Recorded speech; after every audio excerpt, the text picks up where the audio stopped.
आपके सामने जो हम चैप्टर आज लेकर आए हैं सर, ये इसको कहते हैं बेसिक ऑफ इलेक्ट्रिसिटी। इस चैप्टर का नाम है बेसिक ऑफ इलेक्ट्रिसिटी। आप कहिएगा सर ये क्यों पढ़ा रहे हैं आप,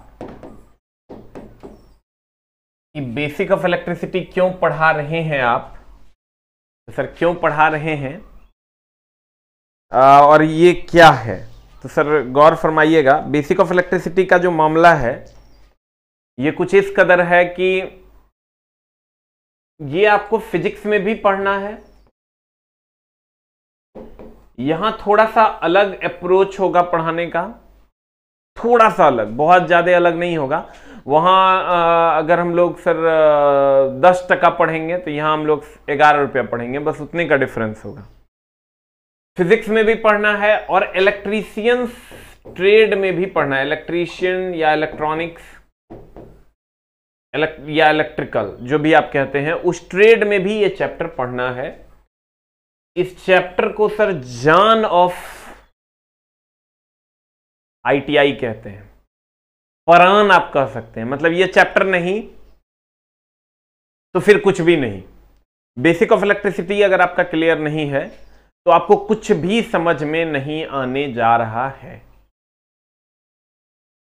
बेसिक ऑफ इलेक्ट्रिसिटी हर हाल में क्लियर होना चाहिए। अगर ये क्लियर नहीं है तो आपको कुछ भी समझ में नहीं आएगा।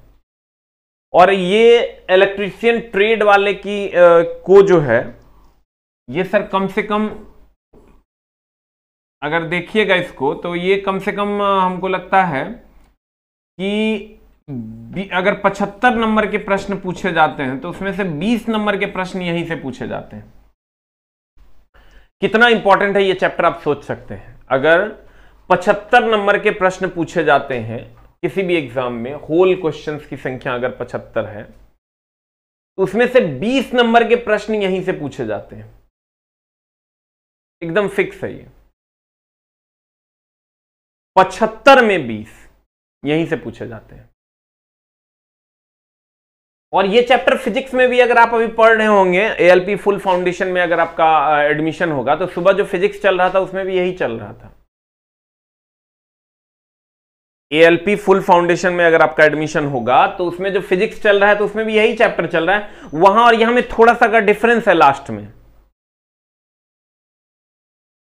ये चैप्टर फिजिक्स में भी पढ़ना है और इलेक्ट्रीशियन इलेक्ट्रिकल या इलेक्ट्रॉनिक्स ट्रेड में भी पढ़ना है। आप सोचिए इस चैप्टर की खासियत यह है कि 75 में से 18 से 20 क्वेश्चंस यहीं से आने हैं। तो इस चैप्टर को आप जितना बार पढ़िए उतना कम है। और सबसे बड़ी बात कि बेसिक ऑफ इलेक्ट्रिसिटी जो चैप्टर है आपका, इसका जायज और नाजायज संबंध मोटर से है। ये नहीं समझ में आएगा तो मोटर नहीं समझ में आएगा, ये नहीं समझ में आएगा तो जनरेटर नहीं समझ में आएगा, ये नहीं समझ में आएगा तो ट्रांसफार्मर नहीं समझ में आएगा। मोटर में भी सिंगल फेज इंडक्शन मोटर है, 3 फेज इंडक्शन मोटर वगैरह वगैरह वगैरह, नहीं समझ में आएगा। तो इसका उपाय यह है कि इस चैप्टर को बहुत अच्छे से, बहुत अच्छे से नहीं, बहुत अच्छे से पढ़ लिया जाए। ये हो गया, मैग्नेट हो गया और इससे रिलेटेड सारे चैप्टर्स जो कि बहुत ज्यादा इंपॉर्टेंट है आपके लिए। अब बच्चे ये कहेंगे कि सर ये तो एएलपी फाउंडेशन में भी आप पढ़ाएं, यहां भी पढ़ा रहे हैं, तो सर दोनों जगह सिलेबस सेम है। वहां भी हम बहुत बृहद पैमाने पर पढ़ाते हैं, यहां भी बृहद पैमाने पर पढ़ाते हैं, लेकिन वहां और यहां में आपको थोड़ा सा डिफरेंस नजर आएगा लास्ट में। शुरू की तो सारी बातें सेम है, ठीक है। तो आप क्या कीजिए सर कि जिन लोगों का सर बात कर लो, जिन लोगों का एएलपी फुल फाउंडेशन में एडमिशन है वो यहां रिवीजन करेंगे। जिनका सिर्फ ट्रेड में है उनको तो पढ़ना ही पढ़ना है। तो आपका जो पोर्शन अगर समझ में आ गया तो कोई बात नहीं, नहीं समझ में आया तो एक बार रिवीजन कर लेंगे, एक बार फिर से पढ़ लेंगे। और ये पढ़ना है सर। हम आपको क्या बोले, 75 में से अगर 75 क्वेश्चन ट्रेड के पूछे जाएंगे तो उसमें से 20 क्वेश्चन यहां से पूछे जाएंगे। तो how much important this chapter is, कितना इंपॉर्टेंट है ये चैप्टर आप सोच भी नहीं सकते हैं। आप मतलब अंदाजा भी नहीं लगा सकते हैं कि कितना इंपॉर्टेंट है आपका ये चैप्टर। देखिए हम एक बार फिर से बता दें कि ये जो फिजिक्स है ये फिजिक्स में भी पढ़ना है, इलेक्ट्रीशियन ट्रेड में भी पढ़ना है। फिजिक्स में ये 5 नंबर का पूछता है, तो इलेक्ट्रीशियन ट्रेड में ये 18 से 20 नंबर का पूछता है। तो सोच लीजिए कि आपको कितना ज्यादा इंपॉर्टेंटली इसको देखना है। हम बार बार रिपीट इसलिए कर रहे हैं कि जान मेरे परान मेरे, ये बहुत ज्यादा इंपॉर्टेंट चैप्टर है। तुम्हारा कंसंट्रेशन इस चैप्टर से एकदम नहीं भटकना चाहिए कि मैंने तो सुबह में पढ़ा है तो अभी क्यों पढ़ेंगे। अगर सबसे मोटा कोई चैप्टर मेरे किताब का होगा तो वो यही चैप्टर होगा, लेकिन इसमें हम बहुत सारी चीज ऐड किए हैं जो सुबह में नहीं पढ़ाएंगे। इसलिए नहीं पढ़ाएंगे, जो 8 बजे वाला बैच है आपका साइंस का, उसमें नहीं है ये, लेकिन यहां पर बहुत सारी चीजों को हमने ऐड किया है चूंकि क्वेश्चन का डिमांड है। टेक्निकली इस चैप्टर को पढ़ने का जो अप्रोच होगा वो अलग होगा। फिजिक्स एज ए साइंस इसको पढ़ने का अप्रोच अलग होगा। ठीक है, बहुत जगह बदलाव है, आपको पता भी नहीं चलेगा। 10% 20% का बदलाव है, लेकिन है। जितनी बार पढ़ाइएगा उतनी बार पढ़ेंगे मेरे प्यारे गुरुजी। लव यू दिनेश राजा जी। देखिए सर, हम आप ही के लिए बोल रहे हैं 75 में से 20। हमको दोबारा पढ़ाने का शौक नहीं है। जो लोग एलपी फुल फाउंडेशन में है, हम तो, मेरा अगर बस चले, हमको अगर कोई बच्चा कहे कि सर बताइए कि हम कौन सा चैप्टर सबसे ज्यादा पढ़ें, तो हम कहेंगे भाई ये चैप्टर सबसे ज्यादा पढ़ ले, जितनी दफे दिल करता है उतनी दफे पढ़ ले। ठीक है, तो अगर आप लोगों का आदेश हो तो हम चैप्टर्स की ओर मूव करेंगे, एकदम शांति बनाए रखेंगे। अभी तक चला हम पढ़ रहे हैं, तो तोरा कितना पढ़ना है तू सोच सकता है। आ जाइए यहां,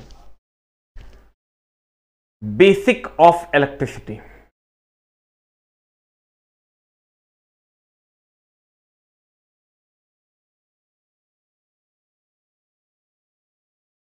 देखिए, बेसिक ऑफ इलेक्ट्रिसिटी की अगर हम बात करें तो इसमें पहला टर्म जो आता है वो है पदार्थ में परमाणु। व्हाट इज परमाणु? एक गिलास पानी लाना। परमाणु क्या है? सजदे सर झुकता है यारा, मैं क्या करूं। परमाणु दैट इज एटम।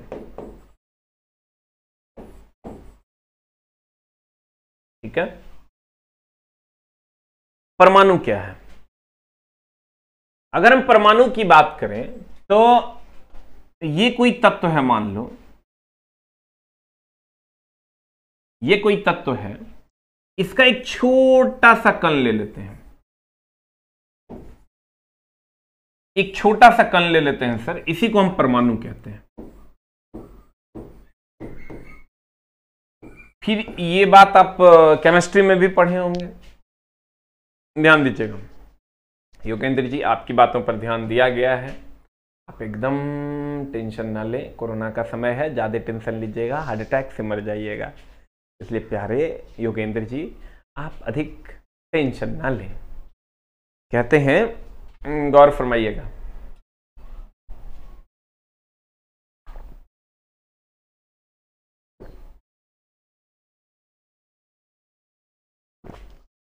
नींबू पानी ले आया रे, चीनी भी देता है। देखो, परमाणु की अगर हम बात करें तो तत्व, मान लीजिए कि ये आयरन है, एकदम आराम से बी कंफर्टेबल। ये आयरन का एक छोटा सा कण होगा जिसे हम परमाणु कहते हैं। आप सब जानते हैं परमाणु की अगर हम बात करें तो इसमें एकदम आराम से हम पढ़ेंगे, न्यूट्रॉन और प्रोटॉन होता है, इसके चारों तरफ इलेक्ट्रॉन चक्कर लगाते हैं। पीडीएफ ऑलरेडी डाल दिया गया है।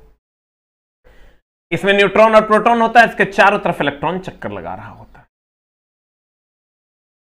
सब जानते हैं न्यूट्रॉन और प्रोटॉन और इलेक्ट्रॉन ये मौलिक कण है। न्यूट्रॉन और प्रोटॉन जहां होते हैं इसको नाभिक कहते हैं, जिसकी खोज रदरफोर्ड ने की। और नाभिक को ही हम न्यूक्लियॉन कहते हैं। नाभिक को ही हम क्या कहते हैं? न्यूक्लियॉन कहते हैं। नाभिक को ही हम क्या कहते हैं? न्यूक्लियॉन कहते हैं। परमाणु किसी तत्व का वह छोटा सा छोटा कण है। परमाणु तत्व का छोटा से छोटा कण है। कहा जाता था कि यह विभाज्य नहीं है, लेकिन जब रदरफोर्ड आए उन्होंने कहा यह विभाज्य है। इसमें एक नाभिक होता है जिसमें न्यूट्रॉन और प्रोटॉन होता है, इसके चारों तरफ इलेक्ट्रॉन चक्कर लगाते हैं, और इसका जो नाभिक होता है इसी को हम न्यूक्लियॉन कहते हैं। इसी को हम क्या कहते हैं मेरी जान? न्यूक्लियॉन कहते हैं।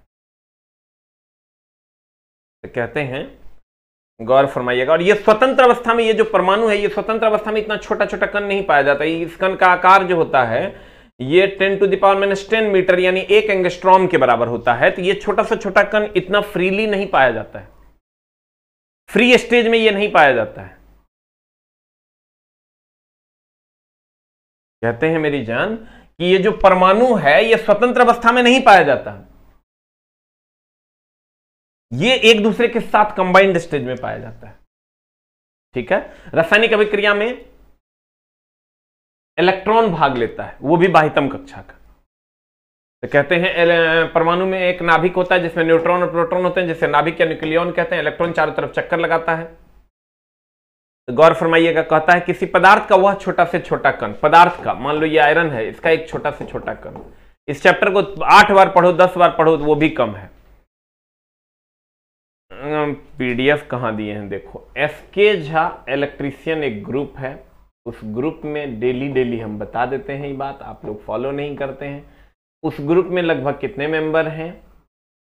2000 प्लस मेंबर हैं, और बाकी ग्रुप फेक हैं, मेरे नाम से फेक ग्रुप्स बने हुए हैं। उस ग्रुप को ज्वाइन ना करें। 1 लाख वाला पे भी डाल दिया हूं। कहता परमाणु यह किसी पदार्थ का वह छोटा से छोटा कण है जो रासायनिक क्रियाओं में भाग ले सके अथवा रासायनिक क्रियाओं के द्वारा पृथक किया जा सके, उसे परमाणु कहते हैं। यह प्रकृति में स्वतंत्र रूप से विद्यमान नहीं होता है, अकेले ये नहीं होता, जब भी होगा एक दूसरे के साथ होगा।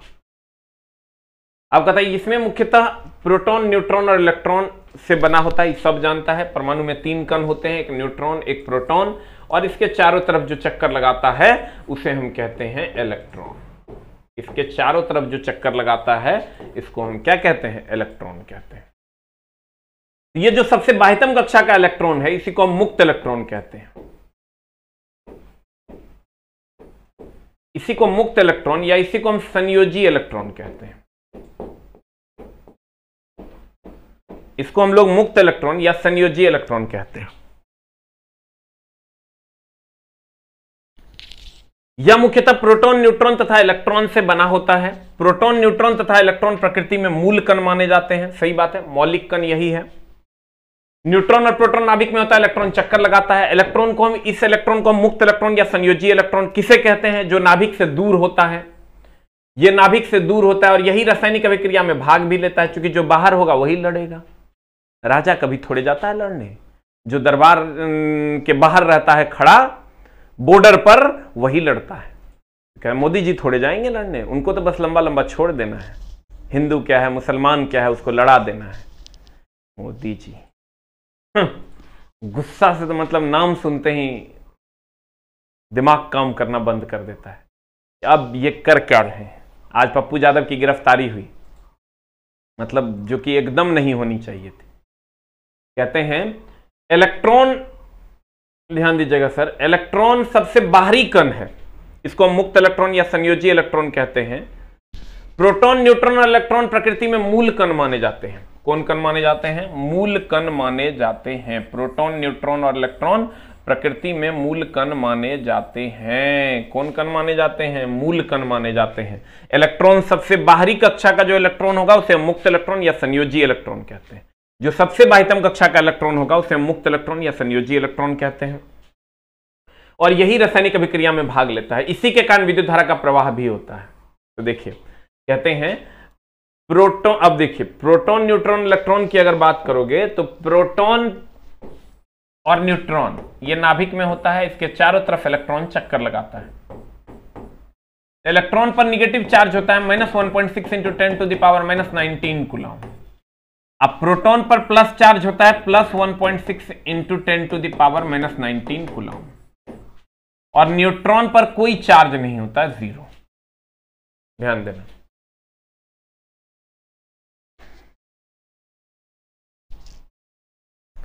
Very good Rahul ji. Sir कहते हैं इलेक्ट्रॉन पर -1.6 × 10⁻⁻19 कूलम का ऋण आवेश होता है, प्रोटॉन पर +1.6 × 10⁻⁻19 कूलम का धन आवेश होता है, और न्यूट्रॉन पर कोई आवेश नहीं होता है, आवेशहीन होता है। तो कहता है प्रोटॉन, न्यूट्रॉन परमाणु के नाभिक में विद्यमान रहते हैं। परमाणु का केंद्रीय सघन भाग है। सर ऑब्वियसली प्रोटॉन और न्यूट्रॉन परमाणु के नाभिक में विद्यमान होता है, जो परमाणु का केंद्रीय सघन भाग है। प्रोटॉन पर 1.6 × 10⁻⁻19 कूलम्ब का आवेश होता है। न्यूट्रॉन आवेशहीन होता है। इलेक्ट्रॉन पर -1.6 × 10⁻⁻19 कूलम्ब का आवेश होता है। बोर्ड सही करें, बोर्ड कितना बढ़िया तो है रे, तोरा की दिख रहा है वो हमरा पता है, बोर्ड गड़बड़ है, कितना बढ़िया तो है। वीडियो क्वालिटी अच्छा नहीं है। अरे दाना, ये कौन बात बोल दिया रे? ये बोले कि हमारा मुंह अच्छा नहीं दिख रहा है। ले अब दिख रहा होगा, टॉपिक कारण अंधेरा आ रहा है, बढ़िया दिख रहा है। और मुंह बढ़िया नहीं दिख रहा है ये हो सकता है, लेकिन तुम कहेगा पिक्चर क्वालिटी गड़बड़ है। ये बल्ब थोड़ा नीचे आ गया है क्या रे, तो ऊपर करना पड़ेगा। अच्छा कोई बात नहीं, फिर भी तो कितना बढ़िया है। तुम क्वालिटी कम करके देख रहा होगा, क्वालिटी को बढ़ा लो थोड़ा सा। हमारी क्वालिटी पर संदेह ना करो वत्स, क्वालिटी को थोड़ा सा बढ़ा लो, इंक्रीज द क्वालिटी। कहां पर सेटिंग में ऑप्शन रहता है, वहां से क्वालिटी को, जैसे यूट्यूब पे क्वालिटी बढ़ाते हैं आप, वैसे ही क्वालिटी को थोड़ा सा बढ़ा ले मेरी जान, तो हम अच्छे दिखने लगेंगे, क्वालिटी भी तुमको अच्छा दिखने लगेगा। बाप रे 4K कैमरा है तो कैसे तुम कह सकता है कि गड़बड़ हो जाएगा। कहते हैं कि मुक्त इलेक्ट्रॉन, अब मुक्त इलेक्ट्रॉन या फ्री इलेक्ट्रॉन क्या है? कुछ नहीं है सर, ये सब मोह माया है। ये न्यूट्रॉन और प्रोटॉन, इसके चारों तरफ इलेक्ट्रॉन चक्कर लगाता है। इसके चारों तरफ इलेक्ट्रॉन चक्कर लगाता है।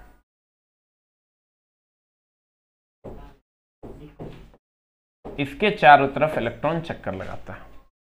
नाभिक में होता है न्यूट्रॉन और प्रोटॉन, और इसके चारों तरफ इलेक्ट्रॉन चक्कर लगाता है। तो ये जो सबसे बाह्यतम कक्षा का इलेक्ट्रॉन है,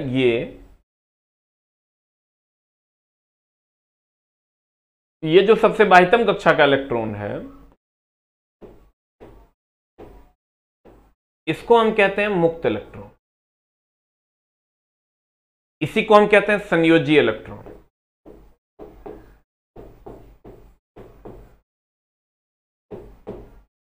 इसको कहते हैं मुक्त इलेक्ट्रॉन, इसी को हम कहते हैं संयोजी इलेक्ट्रॉन, जो सबसे बाह्यतम कक्षा का इलेक्ट्रॉन होता है। ठीक है, ये मुक्त इलेक्ट्रॉन और संयोजी इलेक्ट्रॉन इसी को कहते हैं। तो ध्यान दीजिएगा सर, ये जो मुक्त इलेक्ट्रॉन और ये जो संयोजी इलेक्ट्रॉन है, यही इसी का प्रवाह के कारण विद्युत धारा का प्रवाह होता है, और ये नाभिक से काफी दूर होता है, इसीलिए इसको फ्री कहते हैं। जे बेटा बाप से दूर रहेगा वो क्या है? फ्री है। धिया पुता को भेजता है लोग पटना पढ़ने के लिए, बाबूजी से जैसे दूर हुआ फ्री हो गया, जे मन होता है ऐसे करता है। मन किया पढ़े, मन किया मुर्गा बना के चंदा लगा के खाए। क्या अधिकतर तो यही करते हैं, लेकिन बहुत बच्चे पढ़ते भी हैं। लेकिन सर आप गौर फरमाइएगा, जो दूर रहेगा वही फ्री रहेगा। बाबूजी के पास रहेगा, बाबूजी हैं एक पास रहेंगे तो फ्री कहां है? फिर तो मम्मी का भी पड़ेगा और मम्मी का भी पड़ेगा, पापा का भी पड़ेगा।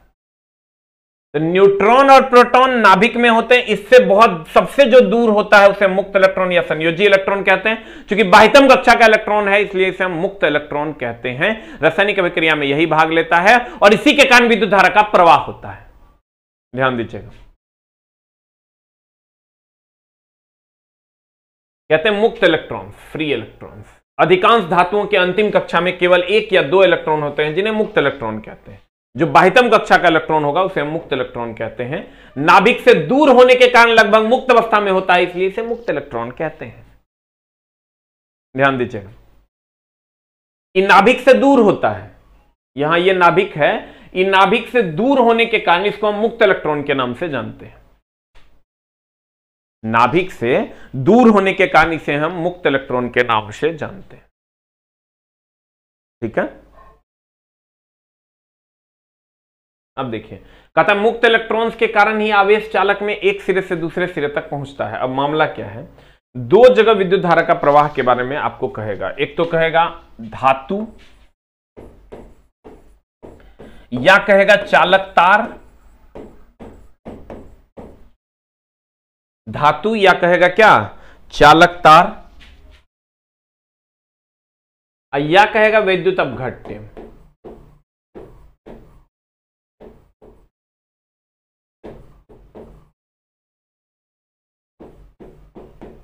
इलेक्ट्रोलाइट। देखिए, धातु या चालक तार या विद्युत अपघट्य, इलेक्ट्रोलाइट, इन दोनों में विद्युत धारा का प्रवाह के बारे में पूछा जाता है। ध्यान दीजिएगा।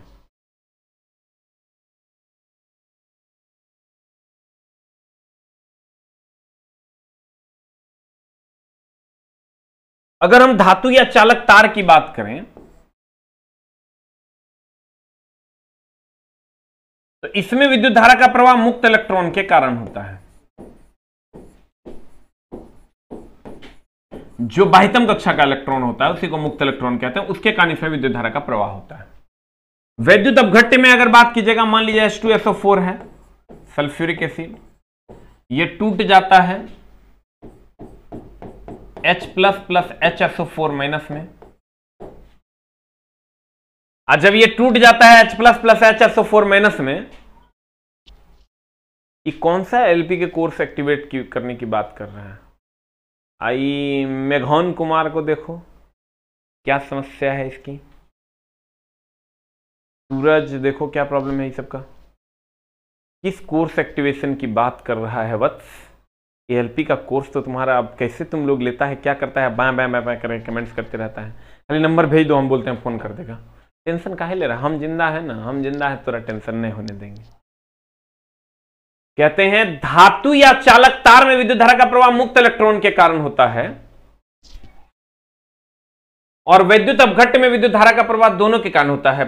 इलेक्ट्रॉन यानी माइनस चार्ज के कारण भी या प्रोटॉन यानी प्लस चार्ज के कारण ही भी, इसलिए दोनों को मिला के हम आयन या आवेश कहते हैं।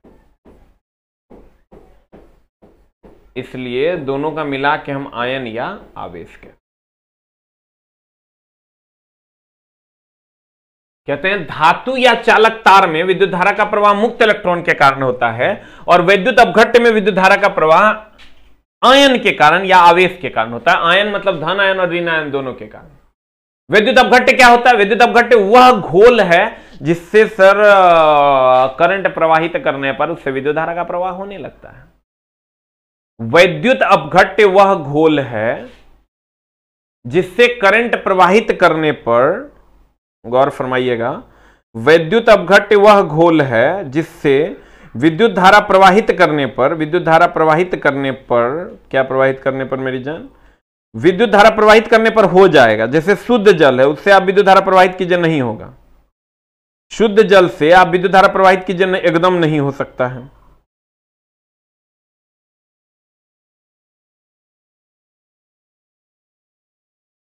गौर फरमाइएगा।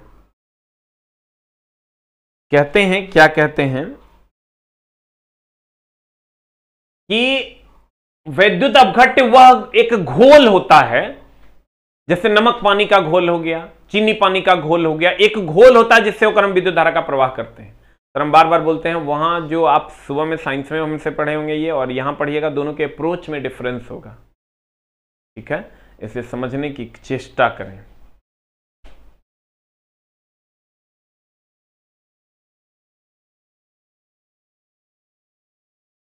कहते हैं धातु या चालक तार में विद्युत धारा का जो प्रवाह होता है वो मुक्त इलेक्ट्रॉन के कारण होता है।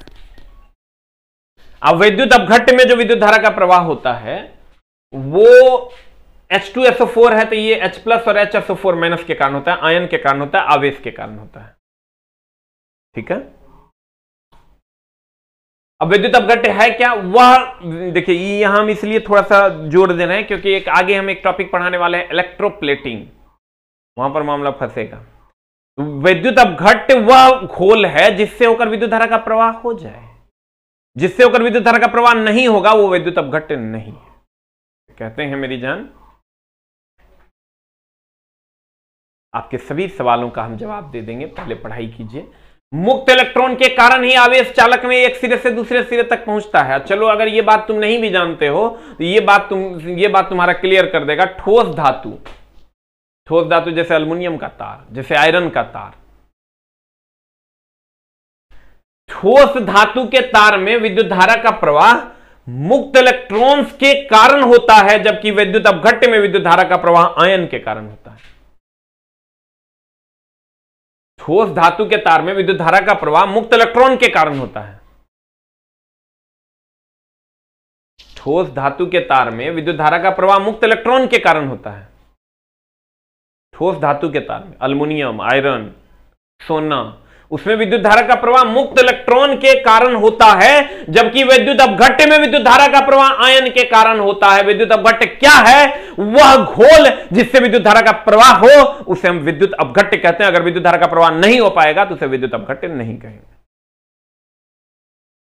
अब देखिए, यानी हम कह सकते हैं, क्या कह सकते हैं, तुझे पाने की जिद है मेरी।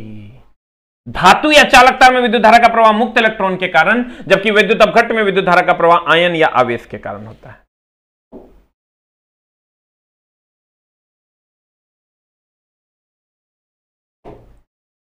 अब देखिए, कहता आवेश, व्हाट इज आवेश?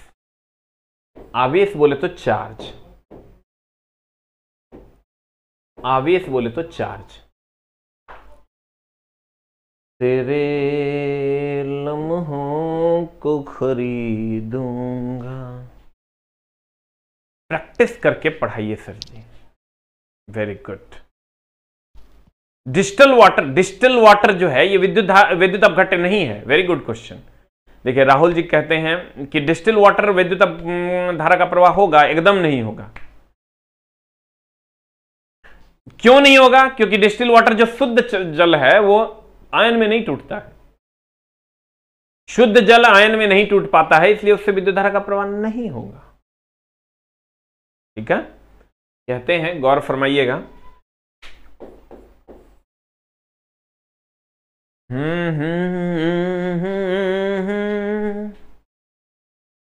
अगर अगर अगर अगर क्या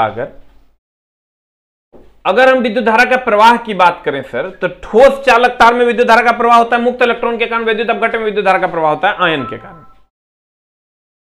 अब अगर हम बात करें कि आवेश किसको कहते हैं, आवेश किसको कहते हैं? जो किसी दूसरे को अपनी ओर या तो खींच पाएगा या धकेल पाएगा। तो अगर ये कोई धन आवेश है तो ये किसी दूसरे को, धन आवेश को अपने से दूर धकेल पाएगा, या कोई ऋण आवेश होगा तो अपनी ओर खींच पाएगा। इसी को हम आवेश कहते हैं। आवेश का एसआई मात्रक सब जानता होगा। यू ऑल नोज दैट आवेश का जो एसआई मात्रक है, क्यू का जो एसआई मात्रक है वो क्या है? क्यू का एसआई मात्रक सर कूलम्ब होता है, COULOMB। और इसका जो सीजीएस मात्रक है, इसका जो सीजीएस मात्रक है वो स्टेट कूलम्ब होता है। तेरी बाहों, इसका एसआई मात्रक कूलम्ब और सीजीएस मात्रक होता है स्टेट कूलम्ब। क्यू का जो एसआई मात्रक है वो होता है कूलम्ब और सीजीएस मात्रक होता है स्टेट कूलम्ब।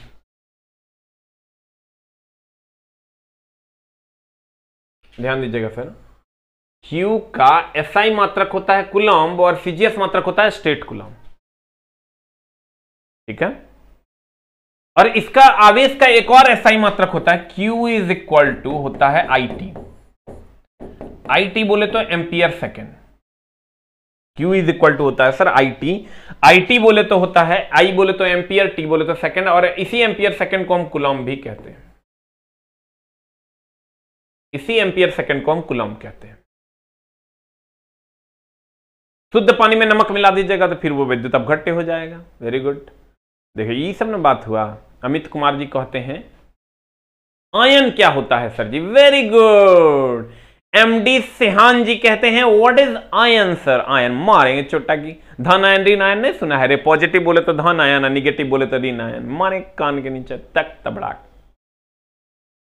सर आवेश का एक एसआई मात्रक तो कूलम्ब होता है, सीजीएस मात्रक स्टेट कूलम्ब होता है, एक मात्रक एम्पियर सेकेंड भी होता है और एम्पियर सेकेंड को हम कूलम्ब भी कहते हैं।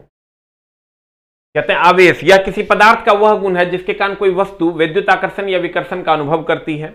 आवेश का एसआई मात्रक कूलम्ब होता है और इसका सीजीएस मात्रक स्टेट कूलम्ब होता है। इसे C से प्रदर्शित करते हैं। और आवेश का जो मात्रक है वो एम्पियर सेकेंड। आवेश का एक और मात्रक क्या है? Ampere second. आवेश का एक और मात्रक है एम्पियर सेकेंड।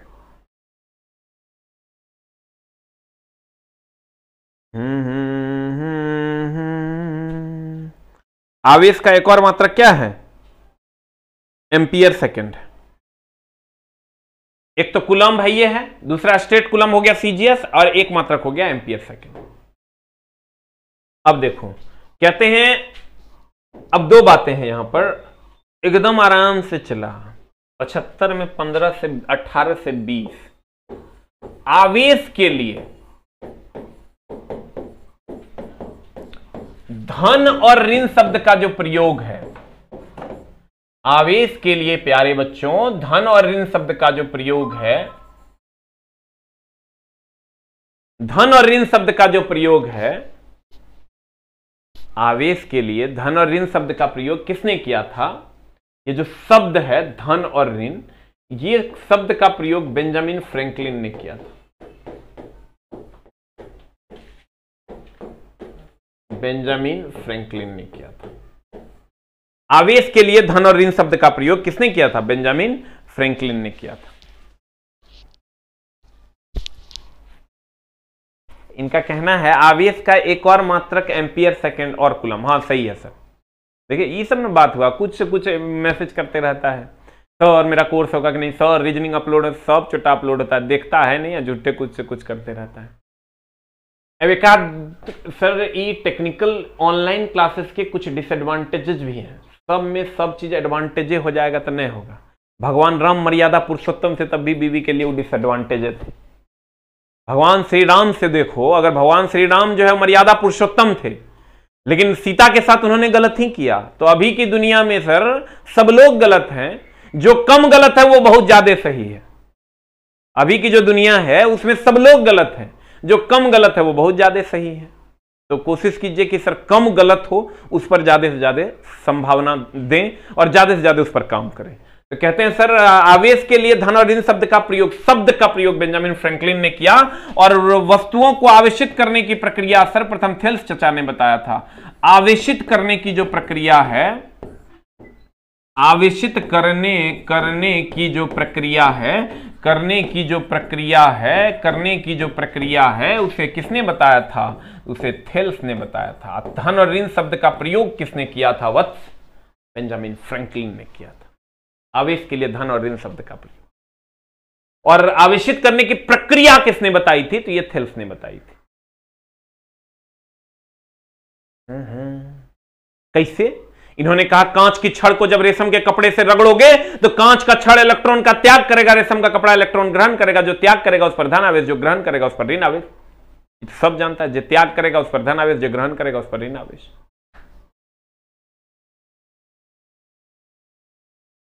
कांच का छड़ इलेक्ट्रॉन का त्याग करता है, उस पर धन आवेश। रेशम का कपड़ा इलेक्ट्रॉन ग्रहण करता है, उस पर ऋण आवेश। Very good. यह शब्द का प्रयोग किसने किया था? बेंजामिन फ्रैंकलिन ने किया था। कहते हैं आवेश के लिए धन और ऋण शब्द का प्रयोग सर्वप्रथम बेंजामिन फ्रैंकलिन ने किया। वस्तुओं को आवेशित करने की प्रक्रिया सर्वप्रथम किसने बताई थी? थेल्स ने बताई थी। उन्होंने क्या कहा था? उन्होंने कहा था थेल्स के अनुसार जब कांच के टुकड़े को रेशम के कपड़े से रगड़ा जाता है तो कांच का टुकड़ा इलेक्ट्रॉन का त्याग कर धन आवेशित हो जाता है, तथा रेशम का कपड़ा इलेक्ट्रॉन ग्रहण करके ऋण आवेशित हो जाता है। जो इलेक्ट्रॉन का त्याग करेगा वो धन आवेशित, और जो इलेक्ट्रॉन ग्रहण करेगा वो ऋण आवेशित हो जाएगा। कितना इलेक्ट्रॉन त्याग किया, कितना इलेक्ट्रॉन ग्रहण किया, इसके लिए एक फॉर्मूला है, और वो फॉर्मूला है मेरी जान Q is equal to Ne। Q क्या है? Q आवेश है। N क्या है? N त्याग या ग्रहण किए गए इलेक्ट्रॉन की संख्या है। त्याग या ग्रहण किए गए इलेक्ट्रॉन की संख्या। E क्या है? इलेक्ट्रॉन पर का चार्ज है, जो कि 1.6 × 10⁻⁻⁹ कूलम्ब होता है। माइनस इसलिए नहीं लिए क्योंकि इसका मैग्नीट्यूड लेना था।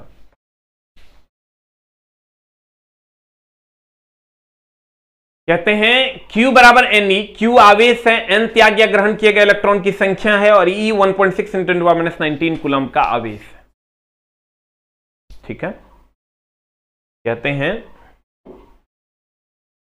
इसके अनुसार Q is equal to Ne होता है। Q उत्पन्न आवेश है, N त्याग या ग्रहण किए गए इलेक्ट्रॉन की संख्या है, E इलेक्ट्रॉन पर का आवेश है। अब हम लोगों ने जो पढ़ा है उसको हम एक बार समराइज करते हैं, और फिर सर हम लोग अगली कक्षा में नेक्स्ट टॉपिक को पढ़ेंगे, कूलम्ब्स लॉ को। देखिए ये कहते क्या है हम, परमाणु क्या है, तत्व का जो सूक्ष्मतम कण होगा उसे परमाणु कहते हैं। ये इसमें सर नाभिक होता है, नाभिक में न्यूट्रॉन और प्रोटॉन होता है, इसके चारों तरफ इलेक्ट्रॉन चक्कर लगाता है, इसके चारों तरफ इलेक्ट्रॉन चक्कर लगाता है, और जो सबसे बाह्यतम कक्षा का इलेक्ट्रॉन होता है उसे मुक्त इलेक्ट्रॉन या फ्री इलेक्ट्रॉन कहते हैं, उसी के कारण धारा का प्रवाह होता है। ठोस या चालक तार में विद्युत धारा का प्रवाह मुक्त इलेक्ट्रॉन के कारण, और वैद्युत अपघट्ट में विद्युत धारा का प्रवाह आयन के कारण होता है। ठीक है,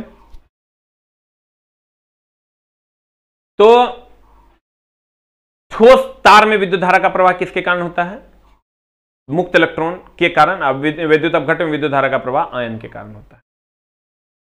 उसके बाद हम लोगों ने पढ़ा आवेश के बारे में। आवेश का एसआई मात्रक की अगर बात करोगे तो आवेश का एसआई मात्रक होता है कूलम, इसका एक और एसआई मात्रक होता है एम्पियर सेकेंड, इसका सीजीएस मात्रक होता है स्ट्रेट कूलम, इसका सीजीएस मात्रक होता है स्ट्रेट कूलम, और इसका एक और मात्रक होता है एम्पियर सेकेंड। आवेश के लिए धन और ऋण शब्द का प्रयोग बेंजामिन फ्रैंकलिन ने किया। आवेशित करने की प्रक्रिया सर्वप्रथम थेल्स ने बताई। थेल्स ने कहा जब कांच के टुकड़े को रेशम के कपड़े से रगड़ा जाता है तो कांच का टुकड़ा इलेक्ट्रॉन त्याग करेगा, रेशम कपड़ा इलेक्ट्रॉन ग्रहण करेगा, और जो त्याग करेगा उस पर धन आवेश, जो ग्रहण करेगा उस पर ऋण आवेश। तेरे बाबूजी पैसा तुम्हारे लिए त्याग करते हैं, बाबूजी धन आवेश, तू ऋण आवेश क्योंकि तू ग्रहण करता। तू त्याग किया मेरे लिए तो तू धन आवेश, हम ऋण आवेश क्योंकि हमने ग्रहण किया। Thank you very much. आज की कार्रवाई, बुक कब आएगा? बुक तब सर ये जो आपकी क्लास है वो टीटीएस में चलती है। टीटीएस मतलब हो गया मंगल, बृहस्पति और शनि, ये 3 दिन सप्ताह में चलती है 4 से 5। और बुक तब आएगा जब लॉकडाउन खुलेगा, सारी चीजें नॉर्मल होंगी और तब बुक आ जाएगा, क्योंकि अभी सारी किताब की दुकानें भी सर बंद पड़ी हुई है। Thank you very much, love you all.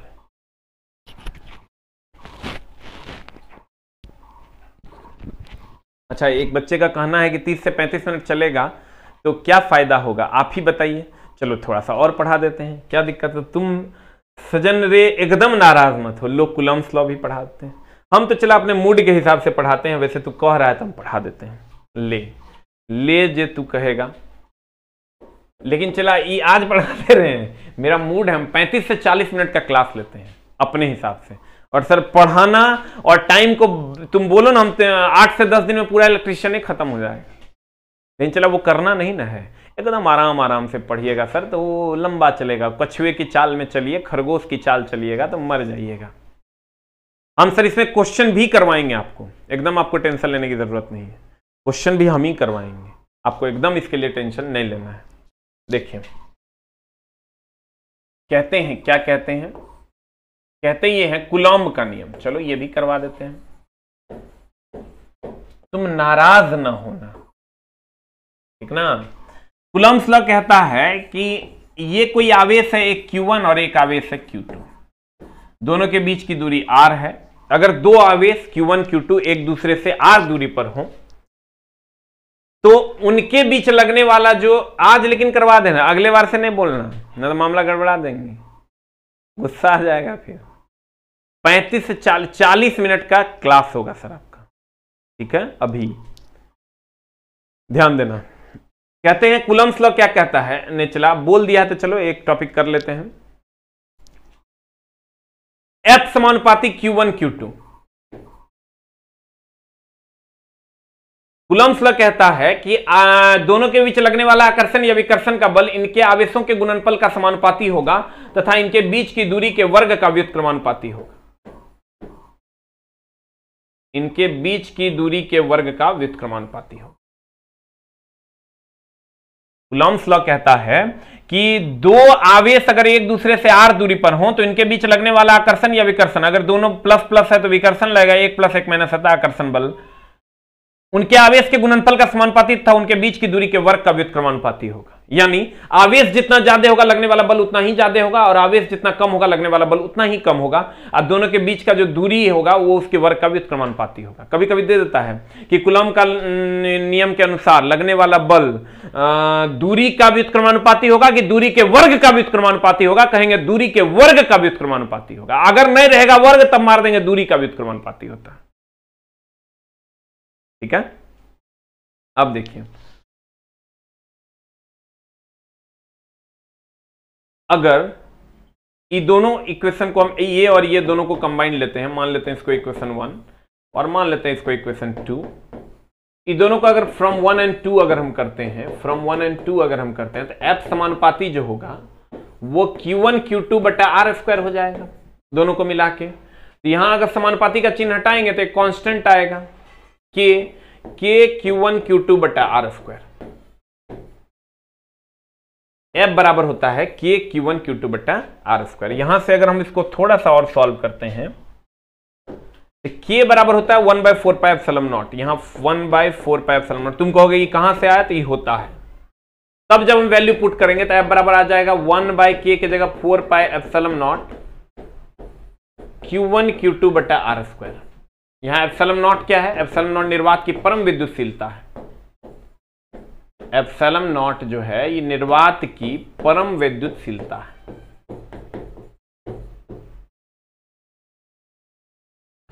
प्यारे बच्चों, इसको हम निर्वात की परम विद्युतशीलता कहते हैं। इसकी जो वैल्यू होती है वो 8.85 into 10 to the power -12 coulomb square बटा न्यूटन मीटर स्क्वायर होती है। ये वैल्यू फिक्स है, ध्यान देना। के क्या है? के कांस्टेंट है सर। जब समानुपाती का चिन्ह आता है तो कांस्टेंट आता है। कूलम्ब्स लॉ कहता है कि अगर दो आवेश एक दूसरे से r दूरी पर हो तो उनके बीच लगने वाला जो आकर्षण बल होता है उनके आवेशों के गुणनफल का समानुपाती तथा उनके बीच की दूरी के वर्ग व्युत्क्रमानुपाती होता है। 1 और 2 से F समानुपाती Q1 Q2 बटा आर स्क्वायर। समानुपाती का चिन्ह हटाएंगे तो K कांस्टेंट आएगा, K Q1 Q2 बटा आर स्क्वायर। K का वैल्यू 1/4 पाई एप्सिलॉन नॉट होता है। एप्सिलॉन नॉट को क्या कहते हैं? यहाँ K की वैल्यू अगर पुट करते हैं 1/4 pi epsilon not Q1 Q2 बटा आर स्क्वायर, तो एप्सिलॉन नॉट को निर्वात की परम विद्युतशीलता कहते हैं, जिसकी वैल्यू 8.85 इंटू 10⁻12 कूलम्ब स्क्वायर बटा न्यूटन मीटर स्क्वायर होता है। अगर हम K की वैल्यू निकालें तो K बराबर होता है 1/4 पाई एप्सिलॉन नॉट 1/4। अब पाई की जगह पर हम 3.14 रखते हैं। एप्सिलॉन नॉट की जगह पर अगर हम 8.85 इंटू 10 टू द पावर -12 रखते हैं, तब जो इसकी वैल्यू निकल कर आएगी K की, वो आती है 9 into 10 to the power 9 newton metre square बटा कूलम्ब स्क्वायर। अब तुम कहोगे ऐसे मास्टर कि ये आया कहां से, ये आया कहां से? सर गौर फरमाना, हम फिर से समझा देते हैं। ये वैल्यूज फिक्स है, ये जो वैल्यूज है ये फिक्स है एकदम। DFCCIL के बारे में भी हम सर बात कर लेंगे, देखते हैं कल उसका एक वीडियो बनाते हैं। कूलम्ब्स लॉ, अगर कोई दो आवेश एक दूसरे से r दूरी पर हो तो उनके बीच लगने वाला जो आकर्षण बल है वो उनके आवेशों के गुणनफल का समानुपाती तथा उनके बीच की दूरी के वर्ग का व्युत्क्रमानुपाती होता है। और जब दोनों को कंबाइन लेंगे तो Q1 Q2 बटा आर स्क्वायर हो जाता है। कौन समानुपाती हटाएंगे तो एक कांस्टेंट आएगा K Q1 Q2 बटा आर स्क्वायर। K की जगह 1/4 पाई एप्सिलॉन नॉट रखेंगे तो F बराबर 1/4 pi epsilon not Q1 Q2 बटा आर स्क्वायर हो जाएगा। एप्सिलॉन नॉट निर्वात की परम विद्युतशीलता है, जिसकी वैल्यू 8.85 इंटू 10⁻12 कूलम्ब स्क्वायर बटा न्यूटन मीटर स्क्वायर होती है। जब एप्सिलॉन नॉट का वैल्यू हम यहां पुट करते हैं तब जो इसका वैल्यू निकल कर आता है K का, वो 9 इंटू 10⁻9 होता है। वही बात यहां भी लिखा हुआ है। क्या लिखा हुआ है? ड्राइंग सबसे लास्ट में पढ़ाएंगे सर। कूलम्ब का नियम क्या कहता है? कहता है अगर कोई दो आवेश Q1 और Q2 एक दूसरे से r दूरी पर हो तो उनके बीच कार्य करने वाला विद्युत आकर्षण बल उनके आवेशों के गुणनफल का समानुपाती तथा उनके बीच की दूरी के वर्ग का, इसका ध्यान रखना, इनके हाईलाइट भी कर लेना, उनके बीच की दूरी के वर्ग का व्युत्क्रमानुपाती होता है। आपके सामने है, अगर कोई दो आवेश Q1 Q2 एक दूसरे से r दूरी पर हैं तो F समानुपाती Q1 Q2 F व्युत्क्रमानुपाती 1/r square. 1 और 2 से F समानुपाती Q1 Q2 बटा आर स्क्वायर। समानुपाती का चिन्ह हटेगा, कांस्टेंट आएगा K Q1 Q2 बटा आर स्क्वायर। K बराबर 1/4 पाई एप्सिलॉन नॉट होता है, तो K की वैल्यू यहाँ 1/4 pi epsilon not Q1 Q2 बटा आर स्क्वायर, जहां एप्सिलॉन नॉट निर्वात की परम विद्युतशीलता है, जिसकी वैल्यू होती है 8.85 इंटू 10⁻12 कूलम्ब स्क्वायर बटा न्यूटन मीटर स्क्वायर, ये नहीं है। और K की वैल्यू होती है 9 इंटू 10⁻9 न्यूटन मीटर स्क्वायर बटा कूलम्ब स्क्वायर। ठीक है, इस सूत्र को हम चुंबक में भी लगाते हैं, कैसे लगाते हैं वहां बात कर लेंगे। फिर से एक बार देख लीजिए कूलम्ब का नियम क्या कहता है।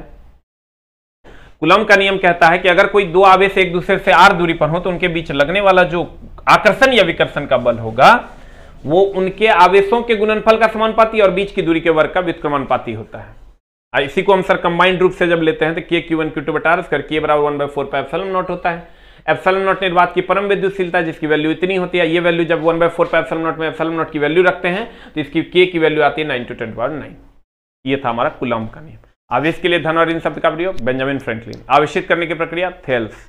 परमाणु अविभाज्य है, न्यूट्रॉन और प्रोटॉन, परमाणु विभाज्य है, न्यूट्रॉन और प्रोटॉन नाभिक में, इलेक्ट्रॉन चक्कर लगाता है, सबसे बाह्यतम कक्षा का इलेक्ट्रॉन मुक्त इलेक्ट्रॉन या फ्री इलेक्ट्रॉन कहलाता है, जिसके कारण विद्युत धारा का प्रवाह होता है। जबकि विद्युत अपघट्य में धारा का प्रवाह H2SO4 H plus HSO4 minus यानी प्लस माइनस दोनों के कारण होता है।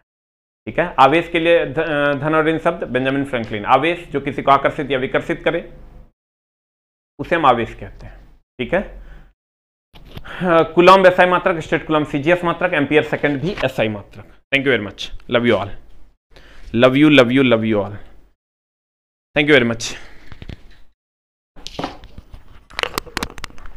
नहीं गुस्साए नहीं है भाई, गुस्साए एकदम नहीं है। अगर आप आज ही ज्वाइन किए हैं तो आपका बहुत बढ़िया लक है, क्योंकि ये चैप्टर जिसको नहीं आएगा उससे सर बनेगा नहीं, आगे कुछ भी उसको समझ में नहीं आएगा।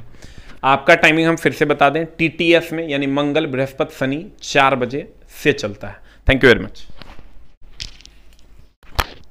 देखो नहीं यार इसका मेघन कुमार का बात हुआ है।